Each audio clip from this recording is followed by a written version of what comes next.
Hi guys, Mr. Rocco again. This will be the second video for this week. This one is going to be all about moisture, looking at things like relative humidity and what's called the dew point temperature. So moisture exists in our atmosphere in three ways, right? You have your three phases: solid, liquid, gas. In the solid phase, we're talking about ice and snow. In the liquid phase, we're talking about rain or cloud droplets. And in the gas phase, we call it water vapor. Most of your moisture comes from the oceans, right? The Earth is 70% ocean. And we'll get into that down the road, the water cycle, which you probably covered in earlier grades in school. Step one is to get the moisture into the atmosphere. And so most of your moisture, like the moisture that we're getting today as it's snowing outside, that's coming from the oceans. There's two ways to get water into the atmosphere, water vapor: evaporation and transpiration. And what they do in earth science is take the two words and combine them into one big word called evapotranspiration. So evaporation is going to come from your oceans, your lakes, your rivers, your bodies of water, right? Water is going to evaporate off the oceans into the atmosphere. Plants and trees do what's called transpiration. And the way I try to remember that is, here's a picture of some trees. The word transpiration starts with T, and so does trees. So trees and plants transpire. That's, in air quotes, sweat, right? That's how they sweat. Your body, the human, right, sweats. We call that perspiration. Both of them have the spire in there, which has to do with water and sweat. So trees and plants transpire. That's how they get rid of their water. Humans perspire. And so what they do is they take the word evaporation from the water and transpiration from the plants and trees and put it together, like I said, into a big word. They take the evapo part and transpiration and make one big giant word, evapotranspiration, which is all the water that's going into the air from your oceans and your plants and trees. The word humidity has to do with water vapor. So it's a measure of the amount of water in the atmosphere. Now, this is the broad umbrella term, sort of the general term is humidity, dealing with the amount of moisture in the atmosphere. And then there's two other specific terms that go underneath that. One is called absolute humidity. So absolute humidity is the actual amount of water vapor in the air at the time. Like how many grams, they can measure it in grams, how many grams of water vapor there are in the air. Now this goes back to some things we've talked about a little bit, but let's go over it again. Colder air is heavier, more dense, and so cold air, the molecules are too close together. Cold air. And so if you have air that's cold, it can't hold moisture, right? And that's why I was saying, and especially in the last video, cold and dry go together. So I try to tell kids, think of dry skin. When do you have dry skin? Oh, Mr. Rocco, I have dry skin in the winter. Right. Chapped lips, things like that. When it's what? Oh, it's cold outside. Right. So cold and dry tend to go together. So the colder the air, the less moisture it can hold. Again, because colder air molecules squeeze really tight together, right? And therefore I can't fit a lot of water molecules between those tightly packed cold air molecules. And then the opposite. When air gets warmer, it spreads out. The molecules spread apart. Well, now, because the molecules are spread out, I can fit a lot of water molecules between those warm air molecules. So colder air, less moisture. Warmer air, more moisture. This shows both situations. So on the left, you have warm air. It says a parcel. When you see that on a question, some kids have said, what do you mean by parcel? Just an amount of air. So it's some amount of lighter air. It's warm and moist, and therefore I can fit a lot of water in there. So warm air, it says abundant space is available to hold water vapor. So the warmer the air, the more spread out the air molecules are. See, these brown circles are the air molecules, and then you can see I can fit a lot of water in there. Over here on the right, this would be a typical winter day, right? It's cold and dry.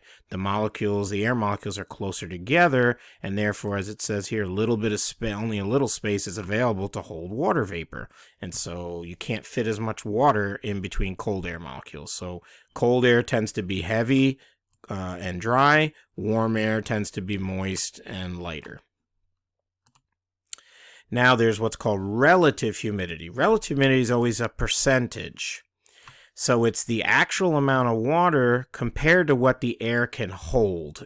When air reaches its maximum amount of water it can hold, and that's going to depend on the temperature. If it's at a certain temperature, it can only hold so many, let's say, grams of water. When it reaches the full amount, that's called the saturation point, right? The word saturated means full, right? If you take a towel and soak it in water and it's totally saturated, that means every little bit of space inside that towel, the fibers, right, the towel cloth fibers are taking in as much water as they can possibly hold. It's reached its saturation point. So think of the air like a giant towel or sponge. It can only hold so much water, and that, again, depends on temperature. Relative humidity is what percentage of that air it is holding at that current time. So let's say, this is a box representing some air, and this box can hold, 50 grams of water vapor at a certain temperature. But let's say right now this box has 25 grams of water in it. So if its saturation point is 50, that's what it can hold at its capacity. But currently, the actual amount of water is at 25. Well, what is 25 compared to 50? That's half, or you're at 50% relative humidity. So relative humidity is just what percent of the air is full of moisture at the time. Now, most students I say, when do you think is a best chance of some kind of precipitation? Well, the air should be full of moisture, right? So where would you want to be? Close to 100%, right? So when the air reaches saturation or 100%, that's typically when you're going to start to see snow or rain or some kind of precipitation. The air can't hold any more water in the atmosphere in the phase of gases, water vapor, and so it condenses, forms those clouds, and then those clouds reach a saturation point itself. Even clouds become more and more full of water to the point where they can't hold that water anymore, and they release it in the form of snow or rain or some kind of precipitation. Does it have to be 100% relative humidity to rain or snow? No. But if the air was only at 50%, do you think it would be raining or snowing? No. You want to be close to 100. It could be, 80%, 85%. I've seen rain. 90% is decent. You want it to be definitely closer to 100%. 50 isn't going to do it. 50% is not going to create rain or snow. This just shows a warm air versus cold air. So again, warm air can hold more moisture. So this box is supposed to represent warm air. Warm air holds more moisture. The top of the box is the saturation point, meaning if we filled this box completely with water, it would be at its saturation point. As we said a minute ago, cold air holds less moisture, and that's why this box is much smaller, right? Cold air can't hold as much. So if I filled, again, this box completely full of water, it would be at its saturation point. Okay, when we're talking about humidity, there's two temperatures you want to look at. The actual temperature outside, which is the air temperature, and another temperature called the dew point temperature. Dew point temperature is the saturation point when the air is at 100% relative humidity, when the air is totally saturated or full of moisture. And so this box is showing you both numbers. And so to be saturated, just as I showed you before, the air temperature, let's say outside, was 40 degrees. That's the air temp. To be saturated and reach the dew point, the air temperature needs to be 20 degrees. So the dew point temperature is telling you on that particular day, at 20 degrees, the air would be totally saturated. And that's what it says here. If the air temperature cooled to this temperature, right now it's at 40, but if the air temperature dropped, and that's why I have this arrow, and it cooled to 20, then the air would be saturated. The air temperature has reached what's called the dew point temperature. Now, in this particular case, let me reset this. Right now, the air temp is 40 and the dew point temp is 20. The box is half full. So what percentage? It says if this air is containing only half moisture, water vapor, it's half full. So what's its humidity? Hopefully you're saying 50%, right? Because 20 compared to 20 compared to 40, if I do this, right, 20 over 40 is a half, or 50%. Now, if I go to this box, right, notice the box is totally full. So it says this colder air has the same amount of water vapor. So I took the same amount of water out of this box, but now I dropped the air temperature. The air temperature that was 40 dropped down, as I wanted it to over here, to 20. So 20 degrees is the air temp, the top of the box. And so the air temp is now the same as the dew point temperature. So the air temp is 20, and over here it says, what is the dew point? So we're going to fill in this little blank. The dew point is also 20. The box is totally full. And therefore, if it's full, what's the humidity? 100%. All right? So here we were at 50% humidity. Over here on the right, we're at 100% humidity. But what I want to look at, and this is critical, students will ask me all the time, when is it going to start? Let's say it's the morning and first period in school, and then we know a snowstorm's coming sometime during the day. And students are getting excited. Hey, we're going to get out early today. When is it going to start snowing, Mr. Rocco? I tell them, actually, go on weather apps. You can go on any kind of weather app that has all the weather data and look at these two numbers. If you keep very close track of what is the air temperature and what is the dew point temperature outside, the closer these numbers get to each other, that means the more saturated the air becomes. And that means a better chance of precipitation. You're getting closer to 100%. And notice, like over here on the right, the air temperature and the dew point were equal. And that's really what you're looking for. You want them to be either equal or very, very, very close to have the best chance of precip. And so that's something I usually tell students if they want to, hey, when is it going to start raining? When is it going to start snowing? Look at the air temperature and the dew point temperature outside. And that will tell you. The closer they get, the better the chance is coming that it's going to start precipitating. All right, so this is just another example using that whole box idea. So it says, what is the air temp? Remember, if you go back to this one, the air temp was at the top of the box. So in this case, the air temp would be what? 60, right? Because see up at the top, it says 60. What's the dew point temp? That's when you reach saturation, which is where the top of the water is. That's 40. So what is the relative humidity? So you compare the dew point to the air temp. So that's 40 over 60. Well, 40 over 60 is what? 2/3. So that would be 66, if we round it, 67% humidity. This box is 2/3 full. It's 67% relative humidity. It says if the air temperature cools, so if we take this line, the air temperature, now cool it down toward the dew point, would humidity increase or decrease? Well, if you basically make the box smaller, keep the same amount of water, the humidity would go up, right? It's going to have more water in it, percentage-wise. If the air temperature goes up, what would happen to humidity? So now leave this water line where it is, leave the dew point at 40, but make the box bigger. So meaning now the temperature isn't 60, it might go up to 70 or 80. You're getting a bigger difference now. They're going the wrong way. Bigger difference, humidity goes down, right? The box will appear to have less water in it. If water vapor increases, now let's say we leave the temperature where it is at 60, but now we're going to raise the dew point. So when the dew point goes up, let's say now we put more water, and now it's not 40. Let's say it's up here at 50. We made it 10 degrees higher. So we're getting closer to that original 60. 50 and 60 are closer. That means humidity would go up, and the dew point temperature would go up because we're adding more water to the box. If water vapor decreases, let's take some of the water out of the box. Instead of having it up here, now this 40 drops down to 20. Right, the box is still 60, the air temp, but we dropped the dew point to 20. Now the box only has water up to here. This would all be air. The humidity would go what? Down, and the dew point would go down.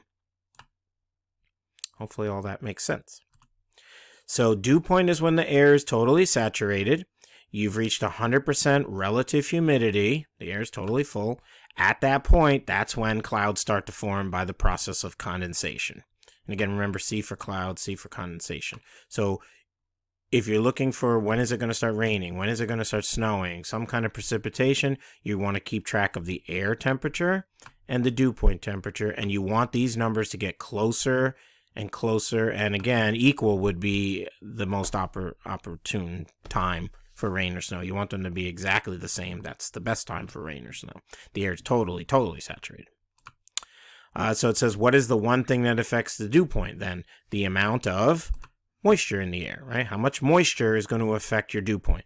You will typically hear meteorologists especially in the summertime, they'll talk about humidity. They'll say, let's say it's July and we get a hot, sticky day. And they'll say, whoa, dew points are on the rise. And what do they mean by that? They mean the dew point numbers are going up. As dew point numbers rise, so does the amount of moisture in the air.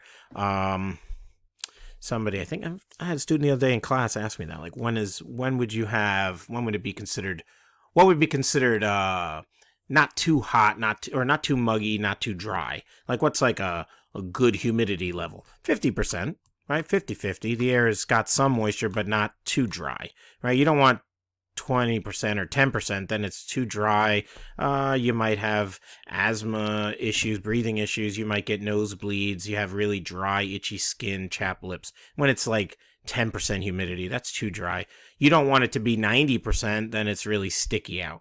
But when you're looking at dew point temperatures themselves, typically 50 degree, and it's usually in Fahrenheit, 50 degree Fahrenheit dew point, that's considered comfortable. 40s and 50s are good.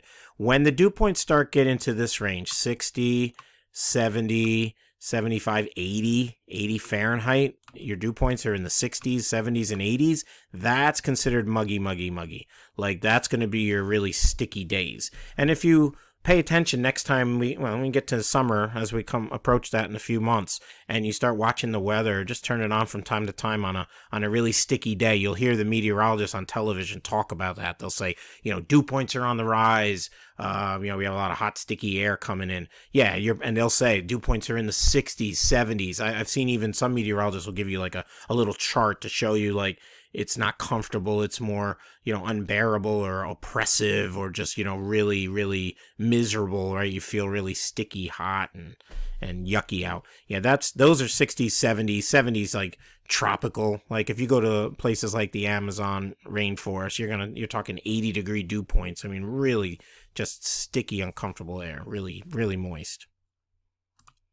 It says, what happens to the relative humidity as the air temperature, again, gets closer to the dew point? So again, when the air temperature and the dew point temperature, that saturation point, they're getting closer, humidity levels are going to go up, right? You're getting higher humidity levels as these two numbers get closer to each other. And again, when humidity goes up, so does the chance of precipitation. As humidity is higher, again, you're reaching 100% humidity, you've got a better chance of snow or rain or whatever precipitation, depending on if it's cold or warm outside. Right? Obviously, in the summer, it's going to be rain. This time of year, when the humidity is almost 100%, you're talking about snowfall. This was a screenshot I took. This was last year. You can see the date. So we had a little rain on February 10th of 2020, 10 o'clock in the morning. We actually have a weather station on top of the high school. It's on top of the high school gym. And that works with the monitor in the front. I don't know if that monitor's on right now, but you might recall when you walk into the lobby of the high school, middle school, or the high school area, you'll see there's a television right there. That would have the weather data. I think it's shut off right now, but we've had that on from time to time. Anyway, this was on the 10th from last year, and you can see, I just wanted to point out, see the humidity was at 100%. It was raining. And it tells you the air temperature was 35 degrees. So there's your air temp. And there's the dew point temp, was also 35. And again, just to show you, the air temp and the dew point are equal. That's why you reached 100%. And that's why it's raining. So all of these things are kind of interconnected. When you see these numbers the same, that makes this jump to 100, which makes this cause some kind of precipitation. In this case, it was rain because it was above 32. Right? It wasn't snow.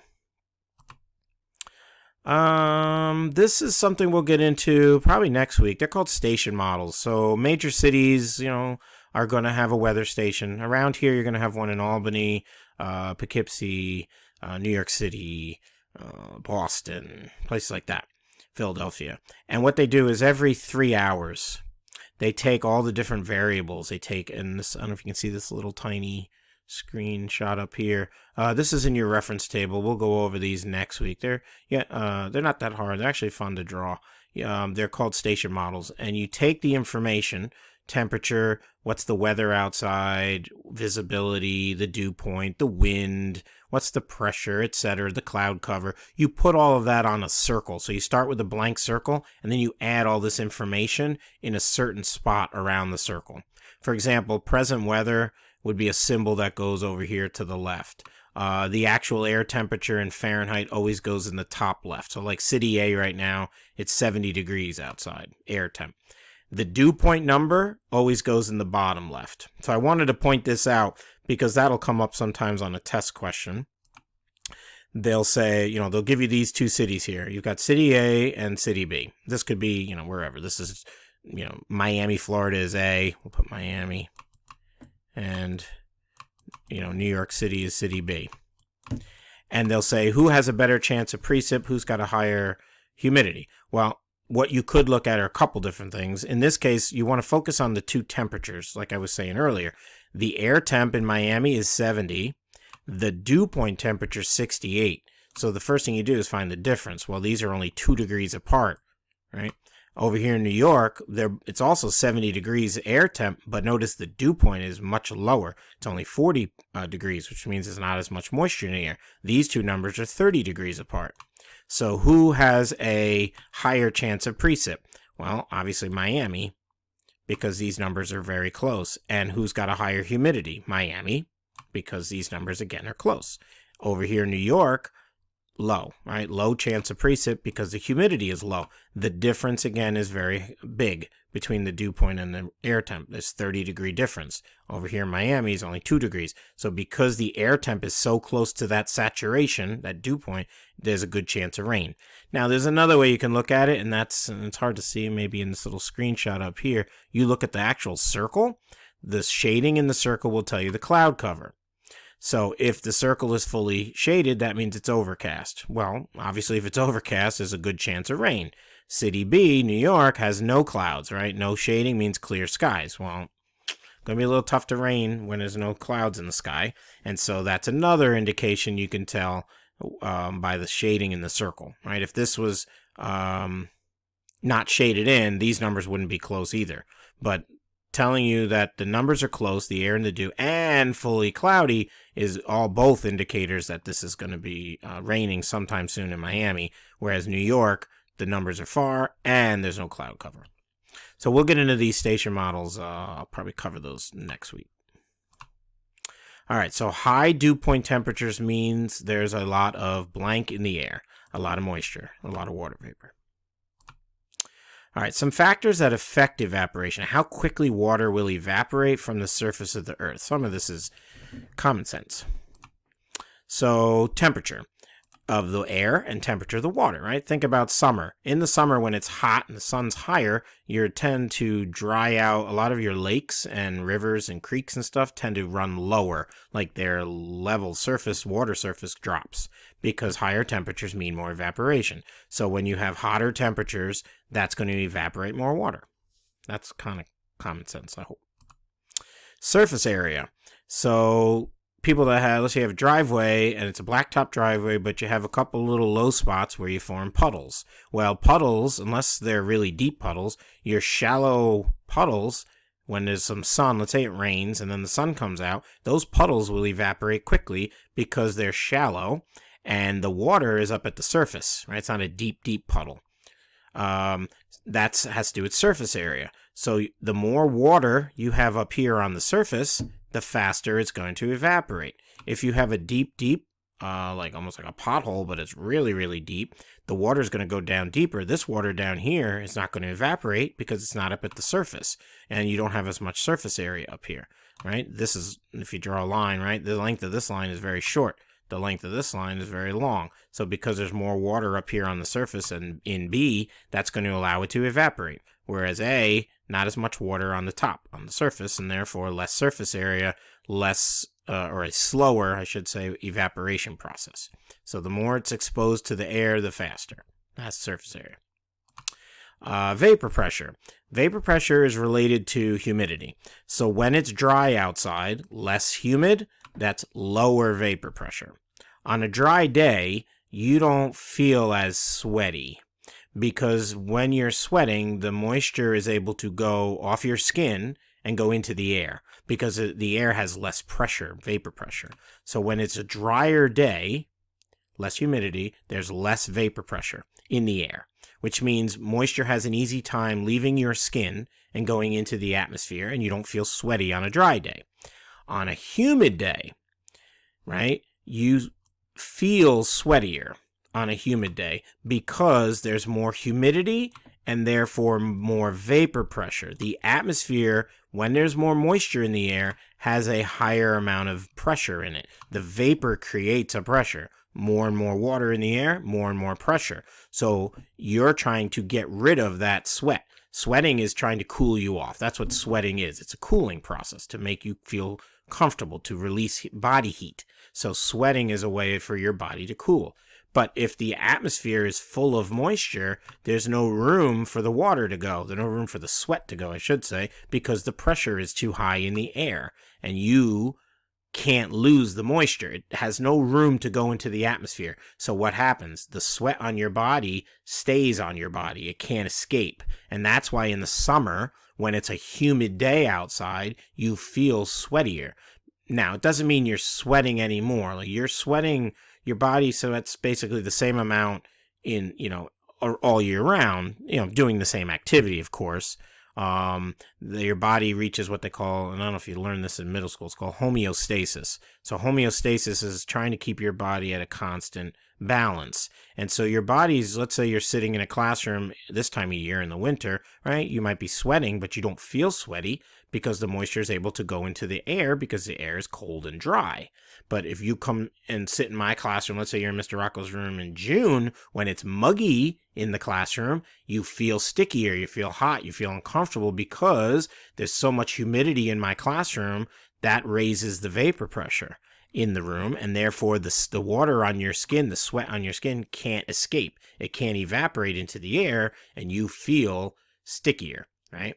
Now, there's one way to get rid of that, and that's with a fan. And that's why you do that. So let's say it's a hot, sticky day and you walk into a classroom and you say, it's so muggy. Your skin can't let the water won't evaporate. It has no room to escape. The air is already full. It's got a high vapor pressure. So what do? You go stand in front of a fan and you're like, that feels good. Why? Because the force of the wind or the fan, the artificial wind, is actually causing the water to blow off of you. So you're using a fan to blow that water vapor away. While doing that reduces the vapor pressure, right? And allows the water to evaporate. So a windy day or standing in front of a fan gives you comfort and you feel better on a sticky day because that's what it's doing. It's actually taking the moisture off your skin. It's blowing all that water vapor away and allowing your skin to evaporate, right? So this is just a silly example. Let's say you went for a hike in the woods and you fell into a stream or a brook and your pants get sopping wet. What kind of day is going to make them dry the fastest? Well, again, if you go back over your factors here, right? You want it to be hot because that's going to allow it to evaporate. You want more surface area, which we'll talk about that in a second. You want it to be a dry day, less humidity, right? You want dry. And you also want it to be a windy day. So all of those would help your pants dry faster. So a hot day, a dry day, low humidity, right? Low vapor pressure, and windy. And then I said you may want to take your pants off and lay them out because that's going to increase the surface area, All right. So laying your pants out flat will increase the surface area.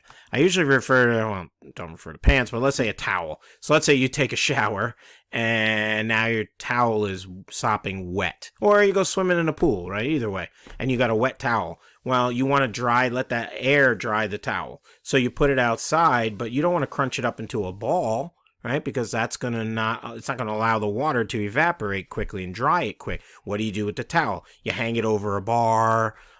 You want to put it on a clothesline. I know some people still use clotheslines. Put some clothespins on it and stretch it out. You want to lay it out flat because that's going to increase the surface area and allow that towel or whatever to dry faster. So in this case, yeah, if you had pants and you lay them out flat, right, they're wet, it's going to help them dry quicker, right? So it's like, I don't know, some of you probably do your own laundry, right? You hang, sometimes I know when certain clothing, I partially dry them and then I put them on a hanger and let them dry the rest of the way by air, right? But you want to lay them out flat. You don't want to crunch them into a ball because that's not going to help the drying process. So that's all part of increasing the surface area. All right. If the air temperature, again, reaches the dew point or gets to it or just below it, what's going to start to happen? That's when the air is totally saturated. The water is going to start to condense, form your clouds, and you're going to start to have precipitation. So, again, you're looking for when that air temperature reaches that saturation point, which is called the dew point temperature. Now, how can you measure relative humidity and dew point? There is a way to measure it, and I touched on this a little bit in class last week, I think a few of my classes, but for those of you that don't come into school, let me go through this. It's a indirect way. You measure the amount of evaporation, which indirectly will measure how much water there is in the air. Let me explain what I mean by that. Evaporation is a cooling process. The drier the air, the more the evaporation, the cooler the evaporating liquid becomes. So I think the example I might have touched on in one or two of my classes last week, a horse. Let's say a horse is running the track, and the horse is running, ran so many laps around a track, and now the horse is overheated, right? And this could be you too. You run. How do you cool off? Well, or what do they do to a horse? Some of you maybe are an expert on horses. I am not, but I know they do this. So the horse is now overheated. It ran the track over and over again, lap after lap. They dump a big bucket of water on the horse, right? What does that do? That causes the water to evaporate. All of a sudden you start seeing steam come off the horse. Well, that's evaporation. Where is it getting the heat? Because remember, to evaporate, you're turning a liquid into a gas. So you just dumped a bucket of liquid water on the horse. Now that liquid has to turn to steam. Well, and vapor, how? It's taking the body heat away from the horse. Same thing with a person, right? Let's say you go run a marathon or you go run a 10K or 5K, whatever, and you're overheated. What do? You go through a sprinkler, you jump in a swimming pool, right? Let's say you jump in a pool. Now your skin has water on it, right? Well, you start to cool off when you get out of the pool because the water on your skin evaporates. And how does it evaporate? Well, it takes away the body heat. So jumping in a pool or dumping water on a horse is taking the heat away from the human or the horse and drawing it away. Pull the water as it is evaporating and turns to a gas, is drawing away the body heat. That's going to happen at a better rate if the air is drier. And again, I was just talking about that, about sweating. If the air is not dry and it's humid, that means no cooling. Because again, if it's humid outside, the air is totally full of moisture already. It's full. There's no more room for water to go. So you could jump in a swimming pool on a sticky, humid day and get out of the pool. The water will not be able to leave your skin. It's not going to be able to evaporate, and therefore you don't feel cool now because the air is already full and can't escape. Your sweat can't go anywhere. So when you evaporate, and this is probably the most important thing, evaporation, and the more you evaporate a liquid, the cooler the temperature becomes. So evaporation is a cooling process. Dry air allows for a lot of evaporation and creates a lot of cooling. Humid air doesn't allow much evaporation and therefore very little cooling. So on a dry day, evaporation is happening much better and things become much cooler faster. On a humid day, the opposite. Very little cooling, very little evaporation. That's where this instrument comes in. It's called a psychrometer. And it says, how is evaporation measured? With a psychrometer. This is a psychrometer. It has 2 thermometers on it. It's a very simple instrument. There's what's called a dry bulb and a wet bulb. The dry bulb is going to be used to measure air temperature. There's no little cotton or anything on the bottom. It's just a regular thermometer. And it says here, dry bulb measures air temperature.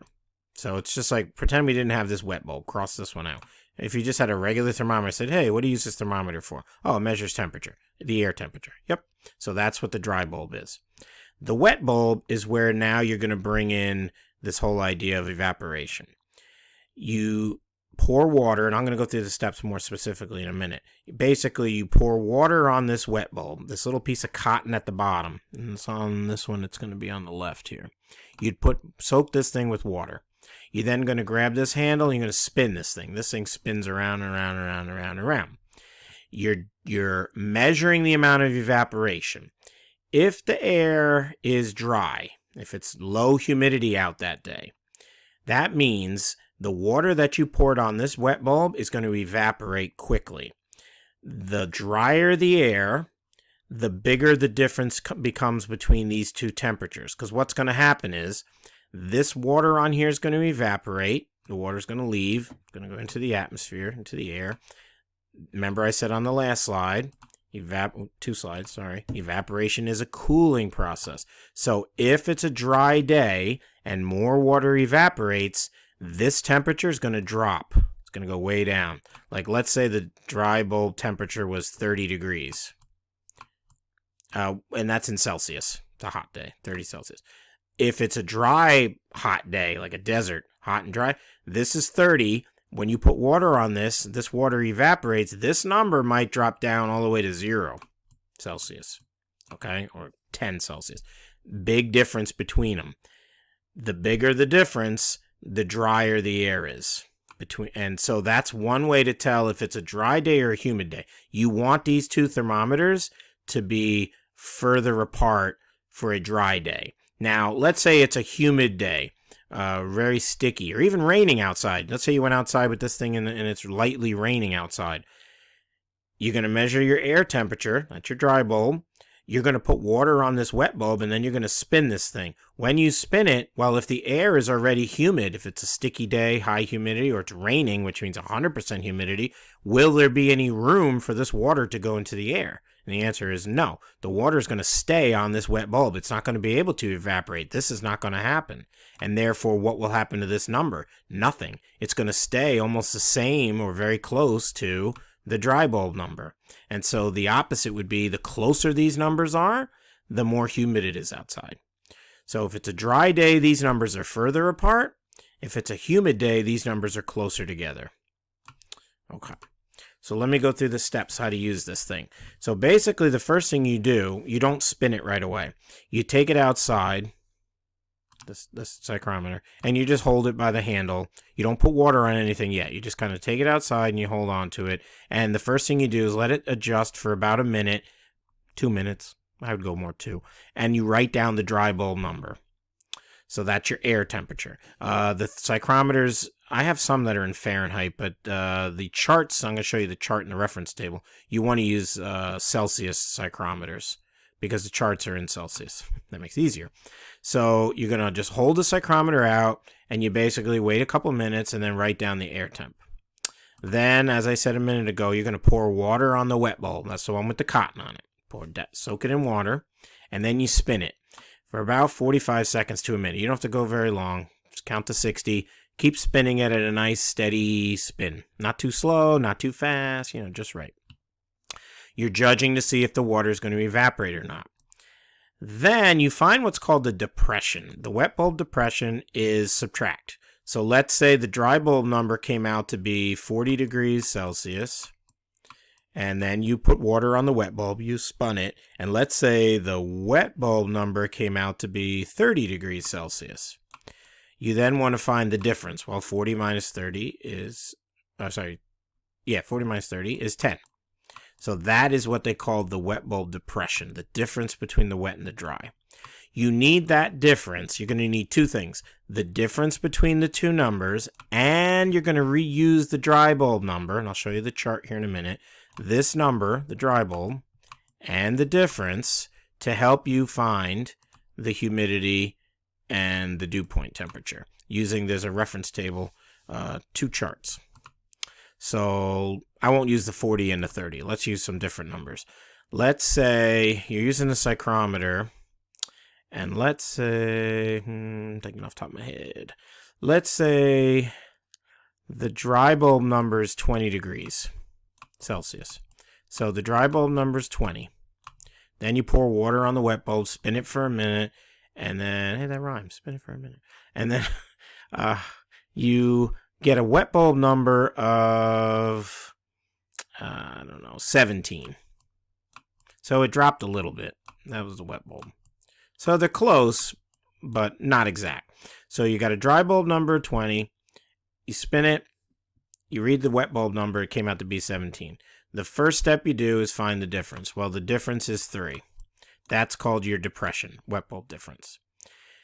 There's two charts on page 12, so you probably should pause the video at this point and go to page 12. All right, so hopefully you paused it.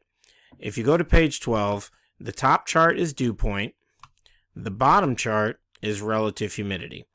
This is in a percent. What percent of the air is full of moisture? This is in degrees Celsius. What is the saturation point? What temperature would this 20 have to reach to be 100% humidity? Okay, so I know the dry bulb was 20 and the wet bulb's 3. You'll see across this, you have columns and rows. Across the top row, see the top row, are differences between the wet and dry. These are they call them the depressions, the differences. So what was my difference? Well, my difference was 3. So what I'm going to do is find 3. That was my difference right here. I'm in this column. So I go down this column. Then over here, notice on the left-hand side, I've got dry bulb numbers. Now, these are even numbers. Somebody will say, well, what happens if you had an odd dry bulb? Then you have to make an estimate between the two even numbers. Right? Use common sense, and I'll show you that in a minute. So let's say the dry bulb number we said was 20. So I go down. Now, be careful. These are negatives. I go down to positive 20, way down here. Here was 20.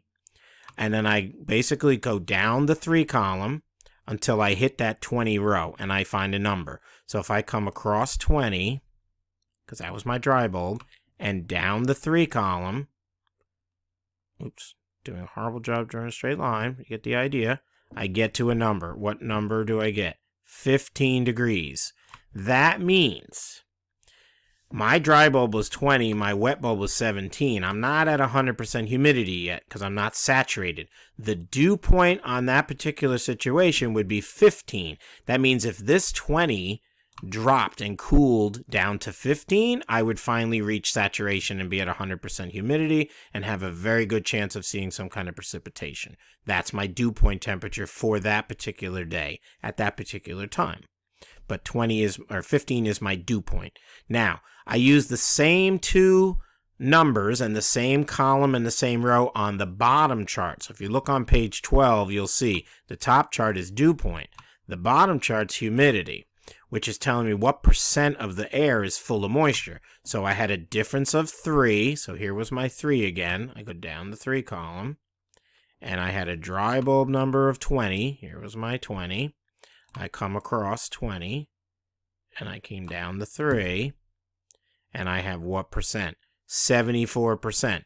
So when I had a dry bulb of 20 and a wet bulb of 17, my atmosphere, or the air, is 74% humid right now, which is pretty high. That's a high humidity. And it makes sense. These numbers are only 3 degrees apart. And as we said earlier, the closer these numbers get to each other, the better the chance of precipitation and the better the humidity is. And I'm at 74% humidity.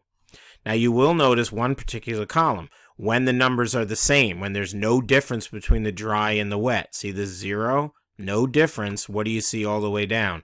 100%, right? You reach saturation. That's why you see 100 in this column. And notice what happens to numbers. The bigger the difference, when I go out here 5, 10, 12, 15 degrees apart, and I look at my numbers here, my relative humidity percentage, look at my percentages when I head toward this bottom corner. Notice I'm going from hundreds and 90s and 80s, and I'm getting down to what? Single digits and teens, right? Very low humidity levels. Because why? I'm at a bigger difference. And again, we said that earlier. The bigger the difference between the numbers, the drier the air is, right? It's less humid outside. Okay, let's do a couple quick practice questions. I know this video is running long. Student uses psychrometer, measures the wet bulb 10, dry bulb 16. What's the dew point? So again, the first thing you do is find the difference. 16 and 10, the difference is 6. Now also be careful of what they're asking. They want the dew point. So then make sure you're using the correct chart. You're going to use the top chart for dew point, the bottom chart for humidity. So if they ask for humidity, you're going to go to the bottom chart. So don't use the wrong chart by mistake. So difference is 6, and then again, you need to know two things, the difference and reuse the dry bulb. So you're going to use the dry bulb a couple times. One to find the difference between them, and then also to go for the row across. So I had 16 dry bulb, 6 is the difference. So let me go to my chart. Oops, that's the wrong way. I'm on the dew point chart now. 6 was my difference. I'm going to come down the 6 column. And 16, right, was the dry bulb. I come across 16, and I get 4, plus 4. 4 is my dew point. So I'm going to go back to my choices, and there it is. Now, let's see. Sometimes they fall for the I call it the distractor, the trick. What if I use the bottom chart by mistake? It was 16 dry, and 6 is the difference. If I was, let me use the bottom chart by mistake, and I went 6 down and 16 across. Yep, there it is. See, if I did 16 and 6 on the wrong chart, see, this is humidity instead of the dew point. Notice what I get. I get 45%, but notice what they did in that choice. They turned it into 45 degrees. That's a distractor. Try not to fall for that. They're betting on the fact that a student uses the wrong chart by mistake. All right, here's one where you have an odd one. Let me just do this one. Dry bulb is 13, and the wet bulb's 10. So you do it the same way. 13 and 10, the difference is 3. But now you have an odd number. So you think, what are two even numbers on either side? 12 and 14, right? On either side of 13. So I have to go to 3 is the difference, but I want to look at 12 and 14. And again, this was asking me for dew point, so I use the top chart. So I'm going to go 3 down, and then I had 13. So because I only have even numbers, I look at 12, would give me a dew point of 6. 14 would give me a dew point of 9. Well, 13 would have to be a number between. So I got to be more than 6, but less than 9. So what does that leave me? 7 or 8. And then I go back to my multiple choices, and there's 7. All right.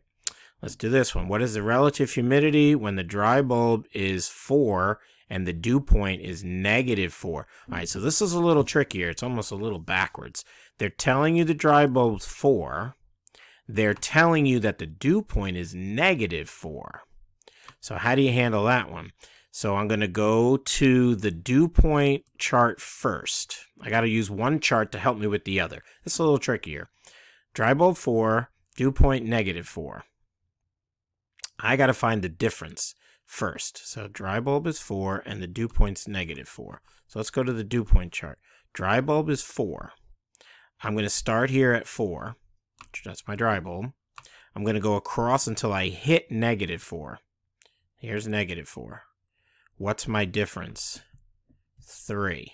Now I take this 3 column down and this 4 column across, and I transfer it to the bottom chart because they asked me for the humidity, but I didn't know the difference. They gave me this number. So you see how you're kind of working backwards a little bit. This was given, not this. So I had to figure out that difference. So now I know it's 3 down and 4 across. I go to the bottom, and I use the humidity chart, 3 down, 4 across. So I come across 4 down the 3, I get a humidity of, looks like 56%. Hopefully that was a choice. Whoops. Yep, right here. Okay. And one more. I know this video is running long, sorry. What is the wet bulb temperature if the temperature, air temp, now remember, air temp is dry bulb. So I know the dry bulb's 16, and they're telling me the humidity is 71%. So again, working a little bit backwards. I'm going to go to the humidity chart. I know the dry bulb's 16 and the humidity is 71%. I got to find the difference. So dry bulb 16. I'm on the humidity chart. So I start with the 16 dry bulb. Humidity is 71%. I shoot across here until I hit 71, just like I did on that last question. I find the difference. Now the difference is 3. Now, typically when you use that psychrometer, let me go back. Oops.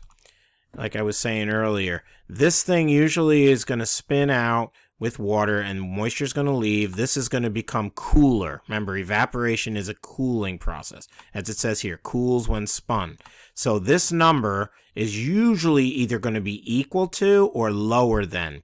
Very rarely, I can't even think of a situation, but very rarely would the wet bulb number ever be higher than the dry bulb. The wet bulb number is either equal to or lower than. So in these kind of questions, you always want to make the wet bulb number lower than the dry bulb.